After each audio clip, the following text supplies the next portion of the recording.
back with another episode of Unconscious and Dying. Last time, Vlor, we didn't even have a name for the podcast, but now we do. Unconscious and Dying episode 2. It's been a while. I've been having some computer problems, so I'm anxious to return back to stream D&D. I'm Fishsuit. That's my buddy Vlor over there. He doesn't say anything on this podcast. I'm a silent partner. He's my emotional support animal. You are an animal.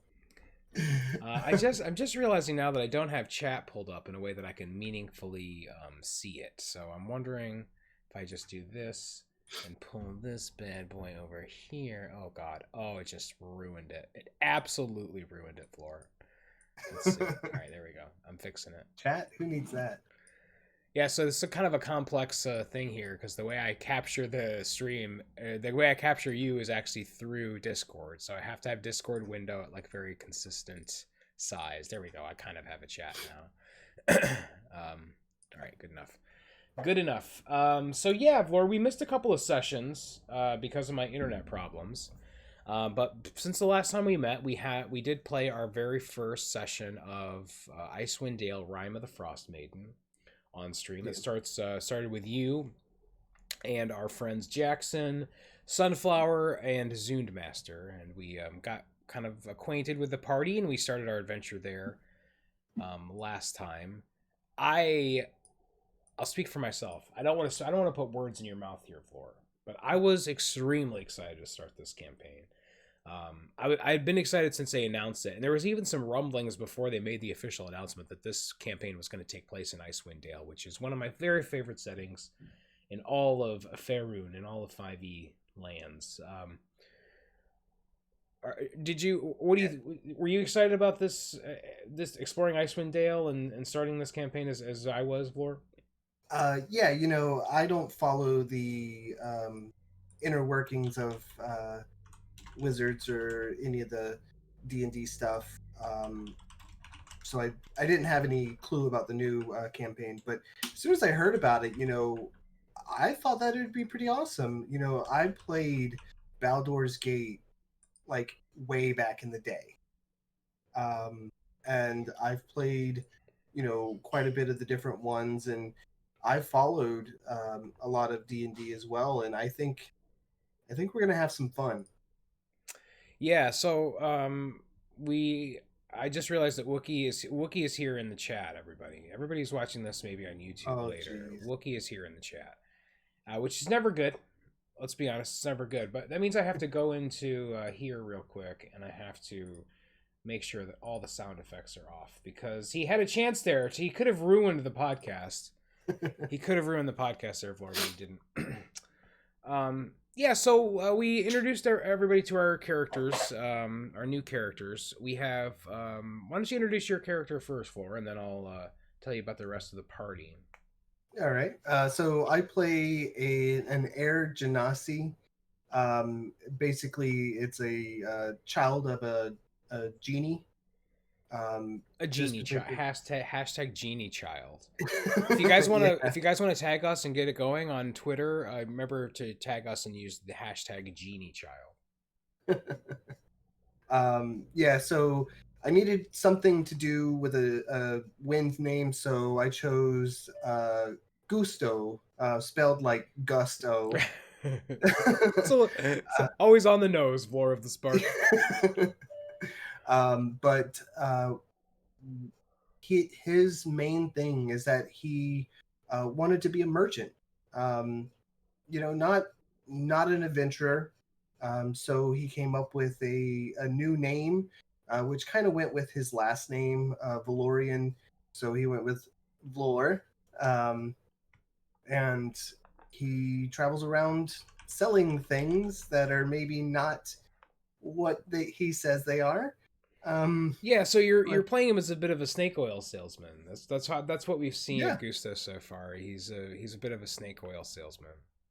Yeah, that charlatan background kind of leads you to have better deception and things like that. So, maybe later on he'll actually have wares to sell that are legitimate. But Used car salesman is probably another another term you can use for him. Now, don't tell the rest of your party either here, Vlor, but and I'm certain that they won't watch any of the content that I put out.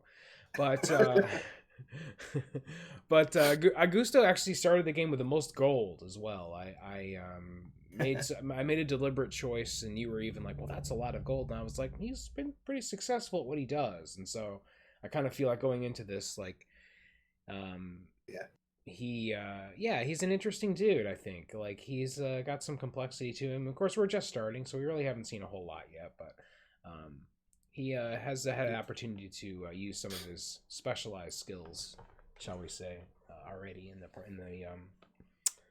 in the game. um, and cleric, you're going mostly. It seems so far, mostly sort of a damage based cleric. Is that? Yeah, he's got a lot. I don't know. It's kind of weird. I'm because of his I don't even know what you call it, the his realm, his deity, things like that. It's the Tempest, so not necessarily much healing, Mm-hmm. more storm, lightning, maybe kind of the spark, but things like that. But we'll definitely have some healing in there because Do you do you think that 5e, how much does composition matter? Do you think how much does party composition matter? Because let's just think about like MMO, right? Now, mhm, I don't know how familiar you are, how many MMOs you've really played, like sort of the traditional ones. Think World of Warcraft, but you try to enter a yeah. dungeon and you have a poor team comp without heals and tank and your DPS. You get owned. It's like real hard to complete something like that. Do you think Yeah. it's as important in 5e? Because I used to really think that it was, and I'm kind of thinking more and more that it's not. Well, I mean, it depends on how successful the party is with getting gold, and how the DM decides to play the shopping. Because if the party can get potions, then it's not as necessary to have the clerics. But I know that a lot of times in many of the campaigns, there's different puzzles that require maybe religion to Mm-hmm. really figure it out, Right. or different things like that. So those are going to be parts that you need in the party. What Yeah, I mean that's a good point. In my other campaign, the off-stream campaign, um, I mean, I guess it doesn't really matter if I give some mild spoilers, but basically, like the characters were investigating some like demonic, otherworldly events, and wound up actually like ascending into Avernus. So they basically went to hell. The party is like currently in hell. But before they left, I allowed them like basically one. I told them I was like, "This is your last shopping trip. Like this is the last time where you're really going to be." Because they were, I think they were actually in Baldur's Gate, and so I was like, big city. This is the last time you're going to have access, and the amount of healing potions that this party has with them is Yeah. because I mean they have a cleric with them, but like I'm basically playing that, and this will be fun for anybody out in the chat right now who's actually part of this little party that I'm talking about.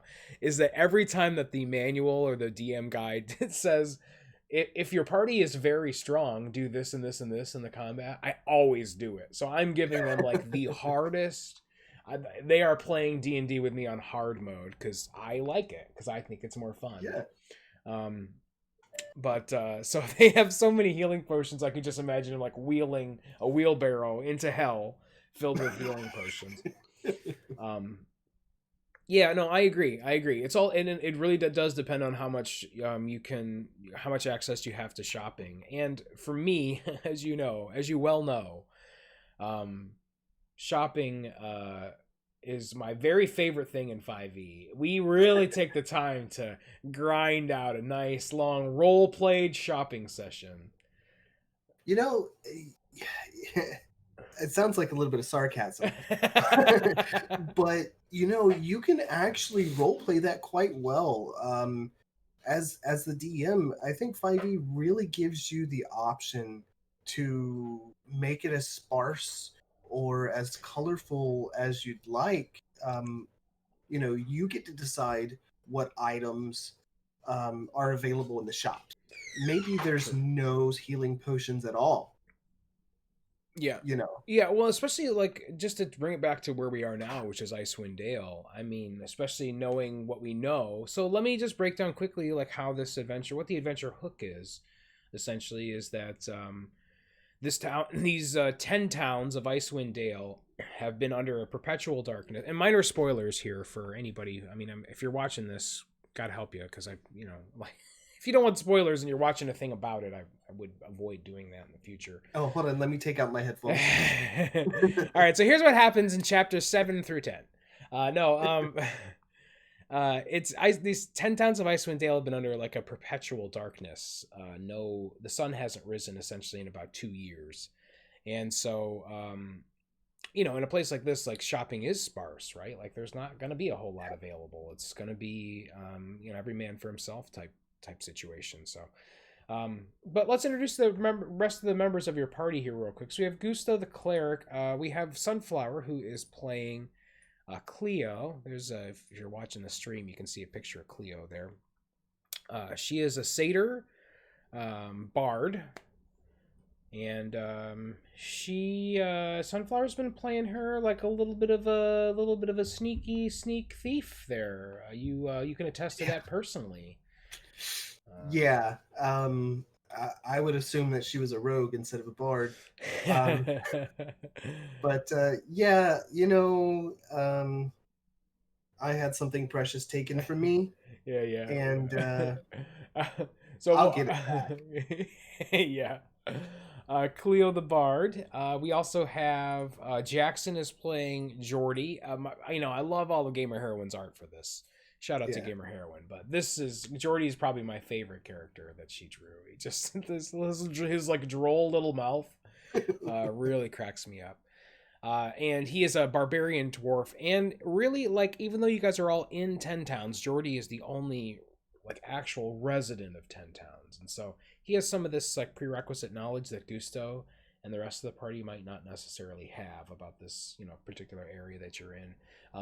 Basically, as we That's set pretty it cool. up, Gusto and Cleo had just arrived in 10 towns at the very beginning, and we don't know much about our last character here, Kindar. This is played by Zune. He's played by Zune Master. He's a tiefling. Scientists, our only homebrew class that anybody chose. I opened up homebrew to anybody who wanted to do it, and Zune chose a scientist. It's sort of like a wizard, but with more mind type spells.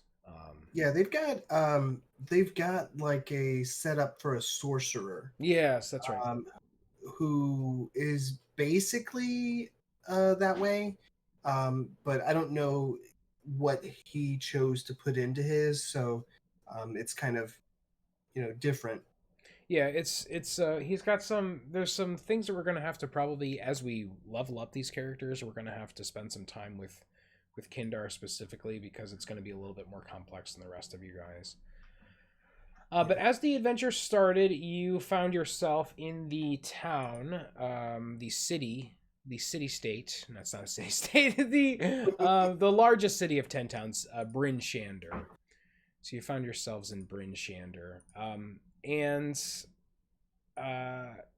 you were in a bar. You guys were in a bar there to start. I'm trying to find a good map of Bryn Shander. There it is.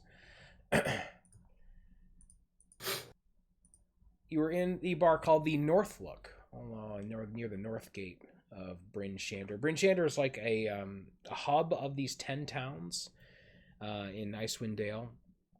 It's about, I think if they said it's about 10,000 people, and it's the only one of only like 2 walled cities in these northern towns. But you started there at a bar, and we met some interesting dwarf characters there, I believe. Is that right? Yeah. We also found something that was pretty OP hanging on the wall. Yeah. Uh, I'm looking for I'm looking for everybody's favorite NPC of the entire adventure. Old Bitey. Old Bitey. So these dwarves came in and they looked pretty haggard, and they got into maybe like a little altercation. Not just like a you could hear like a loud talking. I don't want to say that they were yelling at each other, but the bartender was basically like, "All right, do what you need to do and get out." And I think they sauntered over to your. I can't find Old Bitey. I really want to. Um, they sauntered over to your table where you guys had all kind of congregated, and you had just you'd basically just met Kindar, yeah. and you were sitting down, and they were kind of Tried to sell him a potion, yeah, you try to sell him something, and a there's cold old resistance potion. Yeah. He's basically and just then alcohol. then I believe that well at some point Cleo gave him some alcohol even though he wanted to keep his mind clear. This party. But anyway, as these dwarves were making their way over to you, they passed this everybody's favorite NPC in the entire adventure, Old Bitey. Old Bitey was hanging up on the wall, and much like the big mouth Billy Bass, it started to sing a little. It sang a little ditty as you guys passed by here. Um, I really, really want to. I really want to sing the little ditty for you. Let's see. Oh, there it is. Yes. um, There's a little song stuffed and I mounted. wrote. So, yeah. So stuffed and mounted on a plaque above the hearth in the common room is a battle scarred knucklehead trout named Old Bitey. And occasionally, seemingly at random, Old Bitey sings the following verse. There's a place I like to go, farther up the river's flow. Where it is I do not know, must be under all that snow. Thank you, everyone. You can send tips to fishsuit@gmail.com. That's my you can PayPal it right there. Join my Patreon. You can get I love you can go two Old Bitey songs per month if you are at the platinum tier of my Patreon subscribers. But these dwarves, these dwarves came up to you and said, "We were hauling a bunch of ingots, and we were attacked by a yeti, and one of our dudes got eaten, and the rest of us barely made it out of there with our lives. Can you help us? We'll offer you a substantial sum of money. I don't remember what that sum was, but it was quite a bit. Let's see if I can find the exact amount. Oh yes, it was mostly in precious stones. Yeah. But I think I offered you cash as well because Cleo really didn't like the idea of taking precious stones. I didn't want everything to like grind to a halt. Yeah, Um, I really like to see the way that not necessarily new people, but new people that I'm just starting to campaign with. I like to see how they react to different things and how they play their characters, and I think that in the story, Gusto would really like Cleo, except he's now going to have to kill her for taking the feather. Um, we'll get to that. We haven't gotten to that yet. okay, okay.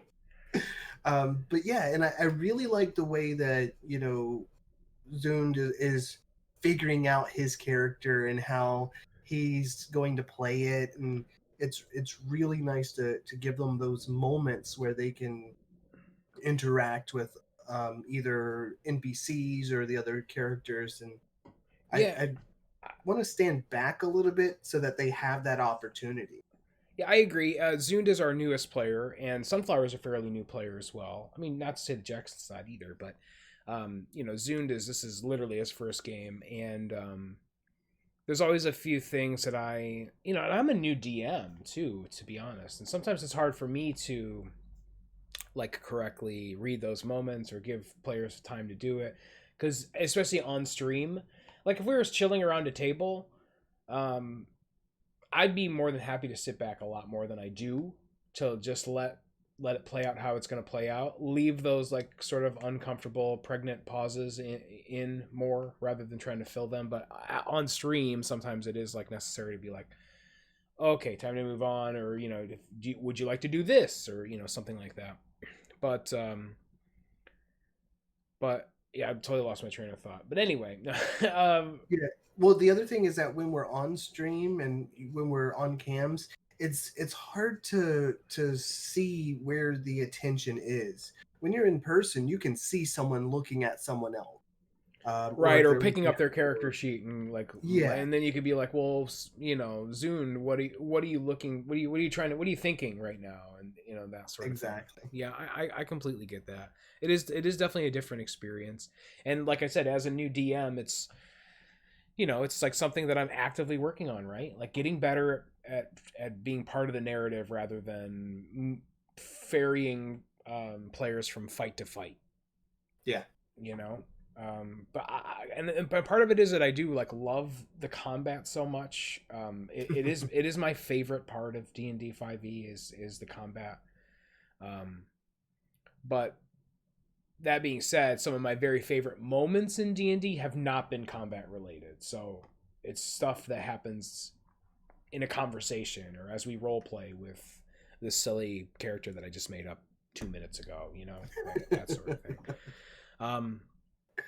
So they tell you about this, and you guys are down.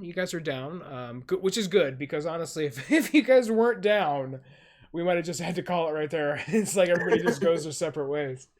All right, campaign over. We We won. we went into, so this is and I think that this is going to be right up your alley, Vlor, which is that then we talked about travel in Icewind Dale. And it's dark, it's snowy, there's avalanches, there's blizzards, there's extreme temperatures, there's cold water, you can fish for the knucklehead trout, you know what I mean? There's all this stuff, mountain travel. So we talked at length about just moving between these towns and what that looked like and what the time frames were as far as like moving from this place to this place. I'm gonna show the stream here, kind of larger map of Icewind Dale. There's some very minor spoilers if you ever watch this on YouTube, Vlor, but just like I'm watching it now. Names of places, so it's not a big I'm pulling a GH and Cunning Fox writing it all down. Yeah, so the lighter areas here are what we know basically is our 10 towns. This is the entire area though. So you started here in Bryn Shander, and the caravan that was lost was up near Kelvin's Cairn, up the only mountain, but a huge mountain here in Icewind Dale. It's kind of overlooks everything almost. Like wherever you are in 10 towns, this visage of Kelvin's Cairn is there. So you made your way down the east way to the four corners there, and then made your way north to the first town. Well, besides Bryn Shander, the first town that you made it to, which was Cair Dineval. Let's take a look at Cair Dineval. The only issue, really, like I love honestly working in Roll20 now that I've had some experience with it. The worst part is that when you have a game like this, or like where there's 50 maps, switching between the maps is like really tough. So Cair Dineval, you got into Cair Dineval, and I don't know if it was a perception check or I might have just honestly just given it away, but you saw like a look of trepidation in Kindar's face as he looked up on the hilltop of Cair Dineval, and there was looked like an old sort of in disrepair castle up on the cliffside hilltop. Yeah, I think Cleo had the insight on that, I think. And so I think you pressed him a little bit, and you were, you guys like, well, what, they're like, I can tell something's wrong. What's wrong? And he was like, well, I don't want to talk about it. He was very closed off. And then you even suggested, I believe, at one point, like, let's go to the castle. And he seemed like really against that. Like, I will tell you, but it's not going to be right now, type of thing. And I think that basically at that point you dropped it. You knew that um, you had a job. You had to continue to make your way to the caravan, and so you just kind of left that be for now. But something that's important to remember that happened. So I'm sure that Gusto filed that away somewhere. That Yep. he had that reaction. And in any case, you made your way a little bit further north to Caer Konig. And that was basically your first day's travel, and that was all on main roads, so you really hadn't been off road yet. But you did spend a little time here in Caer Konig, and you met some folks in Caer Konig. The first place you went in Caer Konig, I believe, was the Frozen Far Expeditions. Is that right, or did you go to the hotel first? I think we went to the expedition place because I remember as part of the outcome from that, we got our room. Yeah. Or Cleo got us a room. Cleo got you guys a room. There was a couple of sisters working there. They seemed like polar opposites. One like real friendly and bubbly. The other was like real stubborn. But you did manage to get, I believe, a discounted room there at the Northern Light. Yeah. And another thing to mention there, just for those keeping score at home, is that Cleo had a great perception on the way into the Northern Light and noticed that there was something on the sign that seems to have something would have been there and wasn't there anymore. Like the sign for the Northern Light as you're walking up to it, just seems like something that was very obviously missing. Like there was two little hooks. Looks like something may have been hanging there, but it wasn't there anymore. But nobody further pursued that. So if my players kept good notes or are watching this now, live or on YouTube, just put that in your back pocket. I think I missed that. Put that in your back pocket. Yeah, this is little stuff, right? It's like in D&D is a lot of little stuff. And this campaign especially, because it is so long and so dense, there's going to be a lot of little stuff like that that's going to come back and be important. Vitus? Maybe. Or maybe it's just like you'll miss a really cool thing, right? Because you didn't have that note down or whatever. You didn't make that connection. In any case, you didn't then make your way over to the expedition shop where I believe you might have scammed one of my NPCs. I did. This gave Gusto, or as he introduced himself, Vlor the merchant, a good chance to let his skills shine. And presented, 3 of the sugar waters. Resistance to cold. Right. It's basically alcohol, tasteless, basically vodka. And, a little bit of coloring, because with that you'll get, a little bit of warmth. So you basically got, for 1 gold, I think you got 4 cold weather outfits. Yeah. Because you got 3 that he traded you and then 1 gold. You had a pretty good persuasion in there as well, I believe. And then you sold... and then you sold that to the rest of your party. You took yours and then you sold it to the rest of your party. The ones that you got for free. So you're making a little bit of money off your party. You're not without blame in what happens next here, which is that you head over to the hook, line, and sinker. And we have the second ever drinking competition that I've ever done with my D&D on stream. Based on, I like the way this is done. There's some arguments, mostly from my wife, about dwarven constitution and drinking contests. But basically, it works on constitution. You can drink as many beers up to 2 times your con mod, and then after that, you have to do constitution saving throws in order to not pass out.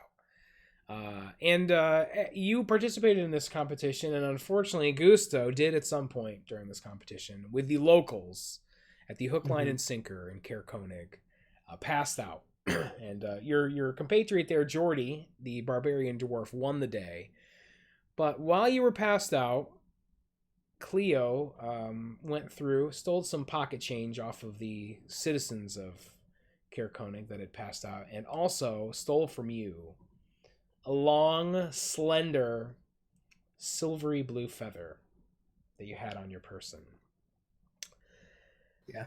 Everybody dragged you back, or dragged you back over to the Northern Light. And you guys got the long rest, and immediately the next day, your character noticed that this feather was missing, and Yep. you did some asking around, and Cleo lied to you, and you caught the lie. You haven't that hasn't come to fruition yet, but you know that she knows something about what happened. Let's just say that I was looking at level 2 spells to see if there was anything that could help. So again, Gusto has filed this away in his mental Rolodex of Cleo knows something about where this feather is, and we as a party, you as a party, and you personally as a player don't know what this item really is, right? Like Gusto might have a backstory for it or something, but I have my own. I have my own devious needs for this feather. So yeah, that went missing there. But in any case, you did then move on, and as you moved on from Caer Konig, you started to make your way towards Kelvin's Cairn, where you believe that where you were told where the caravan was overtaken by the Yeti. Mm-hmm. Just looking for my Icewind Dale map. Just want to head back out here. So from Caer Konig, you can see there we headed up towards Kelvin's Cairn, and I believe that you had been traveling for a bit. Were you? I can't remember whether you were. It was the wolves or the blizzard happened first. I feel like it was wolves first. Yeah, I would say the wolves because I feel like after the blizzard was done or after we made it through, that's when we found the spot. Yeah, found the right spot. All men, need to know how to find the right spot for. So you left Caer Konig, and within a few hours, you had been stalked by some wolves. The first combat of the campaign, pretty easy. I think I rolled so poorly. I think that particular combat against those 4 wolves was so easy because I rolled so badly that I couldn't actually do any damage to you. Yeah, I don't think you got any hits on us on that. I don't at all during that combat. So that was fairly simple, and then you did encounter your first blizzard. It was a little touch and go for a while there. Basically, how the blizzard works in this is that you have to do like a survival check to try to find your way, and you could also get separated. Now you guys all tied yourselves together, which is very smart, so that nobody got lost in this kind of whiteout blizzard. But after a few hours, you managed to get yourself through there, and you did find where the caravan was, or had been, you believe. You found the body, right, of the other dwarf that had died. Yeah. Very cautious at that site. Very cautious. You guys went up. I think that Kindar did some magic to create an illusion to see if that drew out anybody who might have been laying in wait. But nothing happened there, and you found this guy's body. It looked like pretty much as described how you believe that somebody eaten by a Yeti would look like. But you also saw a bunch of footprints and, of course, no caravan. Most famously, no caravan. But you did see some footprints leading off. It looked like they were dragging that wagon with them, and you pursued into our final combat of session 1, which was against a bunch of goblins. And those goblins... this was a fun combat. Did you enjoy this combat, Vlor? I did. Even the rules lawyering that we did. Yeah, there was some different stuff in combat. This was our first combat where everybody was like, all right, this because the other combat was so over before it began. Like you guys just absolutely, those wolves were nothing for you for this party. You approached. One thing that did happen that I was kind of curious to see was the spell economy for the group. Mm-hmm. Yep. Yeah, it's that's always interesting to see. Like, all right, especially new players. Like, man, I remember first starting in 5e and just like completely blowing my load in the first fight, and then being like the rest of the day, like I stab him. You know what I mean? Like, there's just nothing you can do after a point. Yeah. But yeah, so we started this. There was a group of 6 goblins that were dragging that wagon back to that caravan with the ingots, and they were dragging it back to like their wagon. And you could see that their wagon was drawn by 2 polar bears. So as you kind of started this combat, the 6 goblins were still moving toward their wagon, and this is like is on the map. It's like looks like a covered wagon, but it's like a war wagon, kind of Okay. 2 stories tall. I might not have Oh wow. I might not have adequately described it during the campaign during the session. But the first thing, Gusto, I gave you guys a surprise round because I thought that'd be fun to see what you guys would do. The first thing you did, Gusto, was to cast cloud of fog cloud. I couldn't say it there. Over this entire area, center area with all the goblins, and that's total. That acts as like total cover, right? Like complete Yep. total cover, so you can't see anything that's happening in there. That was right over top of them. And from what I remember, this combat, Kindar pretty much wrecked. Kindar cast an AoE in the middle of that and basically killed half of the goblins just outright. Yeah. You went in there and Jordy went in there and kind of picked them off. Kindar did take some hits. There was a goblin boss in there. The goblin boss had a hawk on its shoulder during the combat. And you guys pretty much made short work of this. There was a few, you were taking some snipe shots. I think you had your crossbow out at some point, and you were doing melee attacks. So Gusto was really mixing it up. Cleo had some Yeah. great bardic inspirations and some good vicious mockeries in there as well. And Jordy did use his first rage, I believe.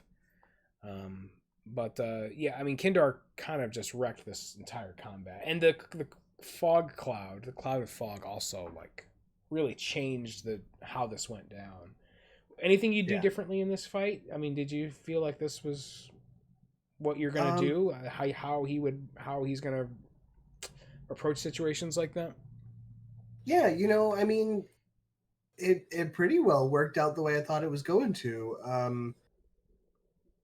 I really didn't want to reveal myself as a magic user because why should I?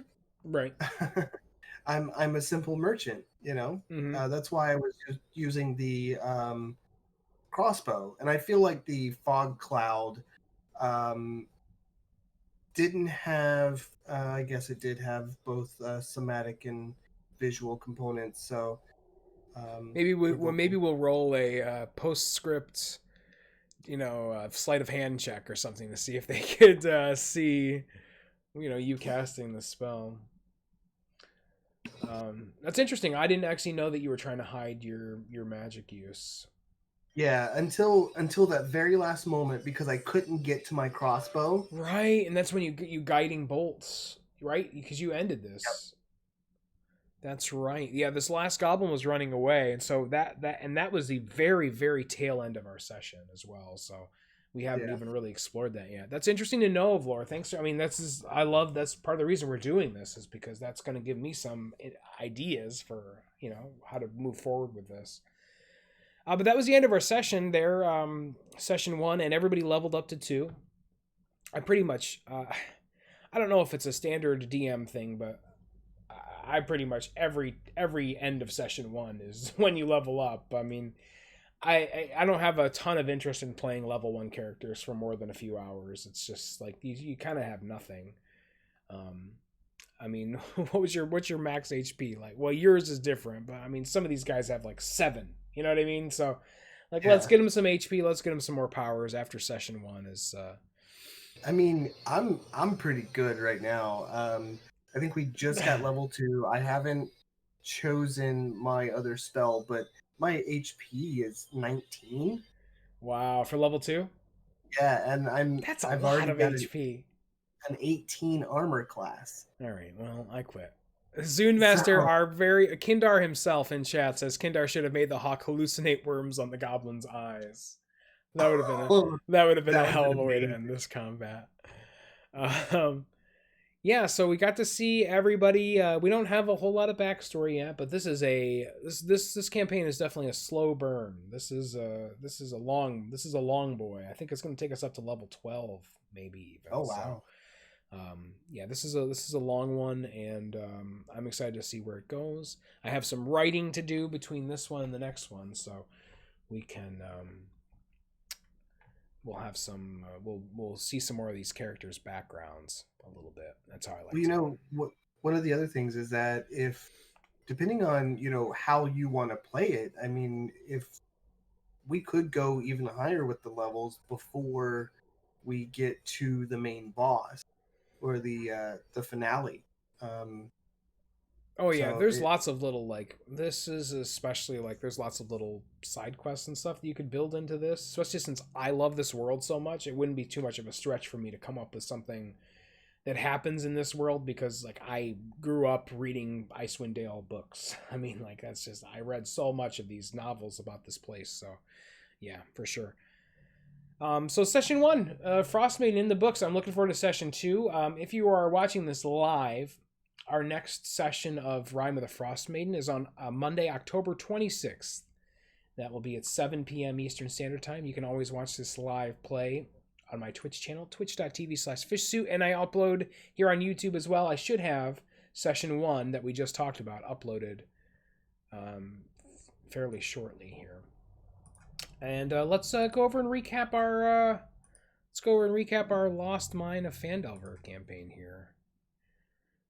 Vlor. Let's switch gears. We'll do a little Lost Mine. I feel like so much happened and nothing happened in this session of Lost Mine. So when we last left our characters, you guys had just fought a big ass goblin tank out in front of the Cragmaw Castle, and you were trying to find your means of ingress here. You had some options for how you were going to try to get into this, infiltrate this castle. Of course, they knew that you were coming, so they seemed to be on higher guard. And you could have gone through the front door. It looked like the gates had been smashed down. There looked to be some kind of a side entrance on the south side of the castle, but you ultimately opted for the crumbling walls on the north end of the castle, and that's where you made your way in into like a little storage area where you were immediately accosted by an owl bear who had taken up residence there. You ever fought an owl bear in 5e before, Vlor? No, that was the first one. First owl bear. Kind of a cool dude. Let's I'm gonna take a look at his stats, his stat block here. 59 HP, 13 AC. That's a CR3 creature.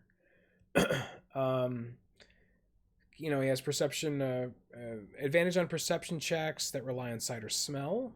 Has a multi-attack, so it makes 2 attacks, one with its beak and one with its claws. The beak is a 1d10 plus 5 at a plus 7 to hit, and the claws are a 2d8 plus 5 at a plus 7 to hit. So no joke. I mean, he's got some damage to him, but I'm pretty sure that you put this owlbear down with relative ease. I think maybe you're the only one who took a hit from him. Well, I mean, I am an old man, so Do old men like notoriously take a lot of hits from owl bears? yeah. Well, he doesn't move very quick. Apparently, Gotcha. easy to hit. So, So yeah, that's probably the first time that I don't know. I don't know if I've ever fought an owl bear before. I can't remember. That's the first time I've ever DM'd an owl bear. I'll tell you that. Come on, phone. I'm in the middle of a podcast. Yeah. Hey Alexa. It just told me that I started streaming. Yeah, I started streaming like 40 minutes ago. You kind of had some options here as to what you wanted to do. You kind of started to clear out some of these little areas to see what you could see. Were attacked by a couple of hobgoblins, which were absolutely no problem. I always think hobgoblins seem like they always seem like so good on paper because their AC is 18. But Yeah. if you get through the AC at all, they're dead. I mean, it's 11 HP. So you guys are just one-shotting these hobgoblins if you can get through their AC. A couple of hobgoblins, no big deal. Dead Zos. And then basically you walked into the boss fight, right? I mean, you went into the boss fight. There was definitely some trepidation around this, and they knew you were coming. There was a lot of combat that happened right outside this room. But basically, you open the door and you see the unconscious body of Gundren Rockseeker, right? And you're like, holy shit! We really just walked into the wall, and we wound up finding Gundren. It's the reason we're here. Yeah, that was crazy. Gamer Bardwin, invisible, walks in, looks around, fails perception check, doesn't see some people that are stealthed in this room, and I think that then it was walks in and is like, all right, I'm gonna grab Gundren and we're gonna get out of here. Walks in, and then of course you have the epic boss fight with King Grawl, and then a really strange dark elf. Yeah. The dark elf and a big ass wolf in there as well.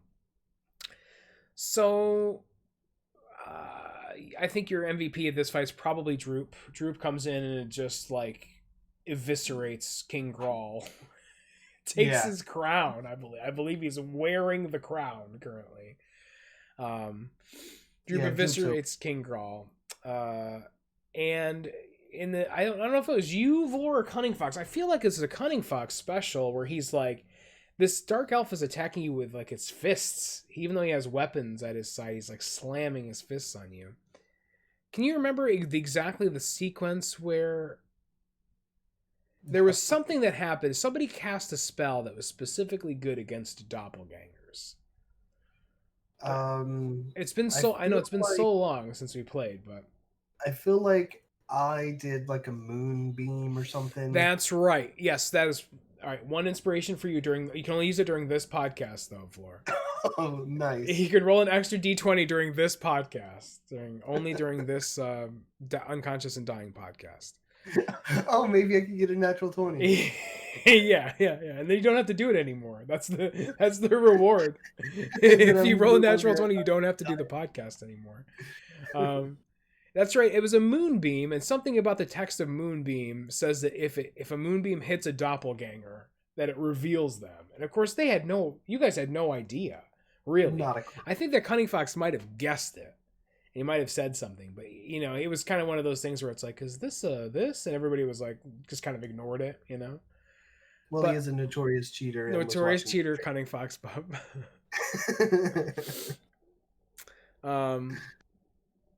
And so the doppelganger, the doppelganger is revealed. Doppelganger is a shapeshifter, and you guys made pretty short work of him as well.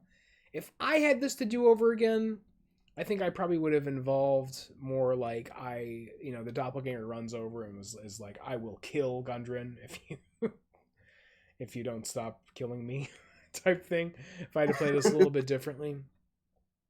Yeah, that's the thing, though. I mean, hindsight, right? By the time I had the thought that he should attempt to kill Gundren, because I could kill Gundren right there. It doesn't really change things, right?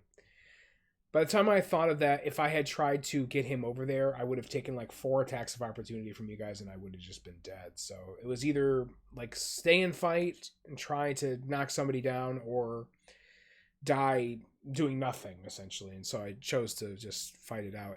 King Grawl died so quickly, 45 HP. Yeah. King Grawl died in like maybe a round and a half against you guys, and so that really that really changed this whole combat for me. I don't think I did much in that combat. I think you were outside of the room most of the time. Yeah. It's sometimes like playing on these smaller maps, especially coming from the massive map that we were playing on, where you have like a lot of freedom of movement. This really limits what you can do, and I think that would probably be my main complaint about any of the first party Wizards of the Coast stuff is that the maps are all beautiful and very well drawn, but at the same time, it's like this room is teeny tiny, and you're trying to have like 10 combatants in a 15 by 10 room, and it's just like not working. It's too small. I think that might be part of it though, because if you think about it, if you've got 5 characters and you've got 5 enemies and they're in a small room, there's a good chance somebody's dying. I agree with that. Let me ask you this then, Vlor, It makes it more difficult. Here's where I struggle as a I hate saying this. Here's where I struggle as a content creator and DM is that a lot of times it's a lot of times combat feels like you standing in front of the enemy and you're just wailing on each other. Yeah. And I think that is boring. I think it's boring if you don't have some freedom to move your characters around during combat and make it more interesting. And this guy is gonna run over here and he's gonna flip the table over, and now you know what I mean, like stuff like that. And the smaller the map is, the more cramped it is. And I agree that sometimes like a very small cramped map is fun to fight on because of those limitations. But sometimes it's like, dude, I just want to walk through here and hit you and not have to like be squeezing through this tiny little space or whatever. But in any case, you finished off this combat, no problem. I don't want to say no problem, but you fairly handled it fairly well. And you bring Gundren back to life. Gundren, I have in here. It looks like he's sleeping right now, but then I think it's because it's like it's only his token is only meant to be unconscious, really. So I don't know. Maybe I was supposed to kill him. Let me get him up to there. Now he's standing up. When we found him, he was unconscious and dying. Oh, he said the thing, you guys. Every time Vlor says unconscious and dying during the Unconscious and Dying podcast, he donates $1 to twitch.tv/fishsoup. Wake Gundren up. Gundren is like, where's my map? That's all he was concerned with. It's like, where's the map? Do you have the map? Where's the map? And you guys are like, the map. It's the map. It's the map.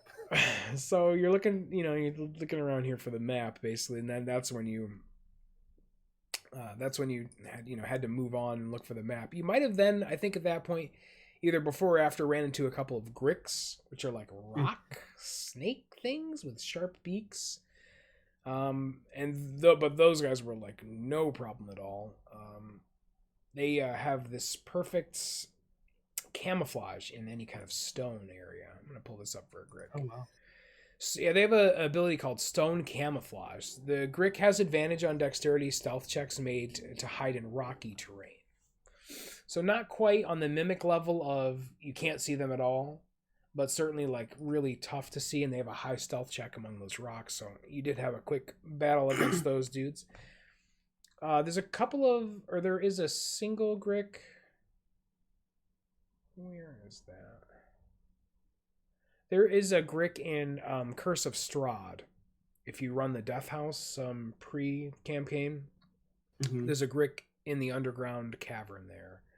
I remember DMing. So second time I've had a Grick, it's not super impressive. They're not super impressive. They're not really supposed to be. It's a CR2. It's got 27 HP. It does make a multi-attack, so it's one of the like lower level creatures that actually does have a multi-attack, which I, as a DM, love because I roll so terribly. There's like a little floating curtain to the south there that Droop went through at the very end of this session and saw out came a goblin that Droop recognized. And of course, Droop is now a halfling, so no longer a goblin. But Droop saw this goblin that he recognized, and this goblin's name is Yeg. And he said, Yeg, it's me, Droop. And then Yeg kind of dropped his arms to the side and was like, Droop? That's right where we ended the session. So we don't really know where this is going. A tense little moment to end on, I thought. Worked out really perfectly because you guys were just getting down there at the end of the session. Yeah, I think he's wearing the crown too. Yeah, Droop is wearing King Grawl's crown. He has a little crown, so should be an interesting way to start up our session on Tuesday. Um, Getting down to the nitty gritty here. Are you ready to say goodbye to your character, Vlor? I He's sad. think. Well, there's a good chance that he's going to die, um, because he's already at half HP, and nobody wants to take a short rest. So there's a good chance the old man's gonna die. Yeah, like you mean like you're talking about like immediately, like sooner rather than later. Yeah, Um, yeah. So it may, if there's another big boss that we have to fight, or if I get pretty unlucky, yeah, he could go down. and I just gonna put it out there. This is gonna be a big session for Azrael. Um, this is where you're gonna get a little. I'm gonna do a little creative writing for you. So you're gonna get a little flashback here at the beginning of the next. Just spoiler alert. Tease it a little bit for the Tuesday watchers, but yeah, we're gonna get a little bit of Azrael here on the It's pretty next nice. session. So I'm excited. This is like I said, we're winding down. I'm both excited about looking at a new session or new campaign with you guys, and also excited to see how this one finishes out. Certainly, like expectations for when we started all the way back in March of 2020. Expectations of that and where we are now is quite a bit different. I would say that of this party right now, that probably I, as your unofficial leader, she seems to be out in front, calling a lot of the shots. Azrael's changed quite a bit since the start of this campaign. He's maybe a Yeah. little bit more serious of a person now than he was, and Gamer Barterman hasn't changed at all in any way. No, he's had some traumatic experiences actually. This happy-go-lucky, right? She's Yeah. had some trauma during this, and of course, Tarup wasn't even in the party. Troops died and come You've had back. a character death. Droop's been resurrected. He is now a halfling, so his life has changed pretty significantly. I'm kind of worried for him though, because he may die. We know Cunning Fox record. That's true. Um, Hopefully, you don't run into any more dragons. There's just a dragon in this room. Cunning Fox just walks away from the table like, I'm done. That's it. So our next session of Lost Mine of Phandelver is actually in just a few days. It's from the time of this recording. We're going to be playing at 7 p.m. on Tuesday, October 20th. And you can, if you're watching this on YouTube, the links below, you'll see a link to my Twitch page there. But that's just in just a few days. And then we'll be back here for some more recap action, some hot recap action on November 1st. We're already into November. It's going to be our next episode. Nice. So November 1, we'll be back with some Unconscious and Dying, your very favorite D&D, twitch.tv/fishsuit recap podcast. Anything else to add, Vlor? Just that whenever it comes to combat, describe it. If you're gonna make an attack, add some flavor to it. And I think that's both like on the DM and also on the player too, because a lot of times like I'll say hit miss or whatever, and I don't think you need to do it every time. I don't think you need to like pantomime it every time, right? Like, oh, he dodges the arrow, but I do think, and then some, but especially when something cool happens, you get a crit, you're killing the guy. I frequently ask my players, what does this look like? How do you do it?